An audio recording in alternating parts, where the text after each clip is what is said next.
Hi, this is Derek, and this is how a signal is transmitted down a neuron.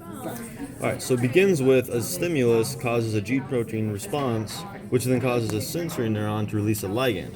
And that ligand is going to then bond to a dendrite, which has receptors on it, which then will send out a signal to the potassium or sodium channel. The sodium channel lets in sodiums, which then depolarizes the membrane potential from negative 70 millivolts to a higher number near zero. At the same time, more signals are sent out, which then causes the potassium channel to open, letting potassiums out of the cell.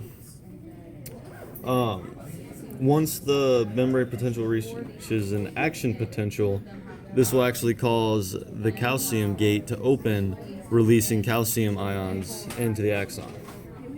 While this occurs, the sodium-potassium pump reestablishes the membrane potential back to negative 70 volts.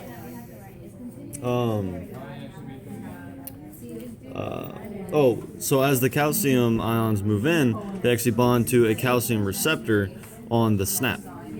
And then that causes the snap to bind with the snare, as so, like that, which then causes a neurotransmitter vesicle to move to the membrane, where it then opens, causing the neurotransmitters to leave the membrane through exocytosis. Crossing the synaptic cleft, they bind to the neurotransmitter receptor of the postsynaptic neuron.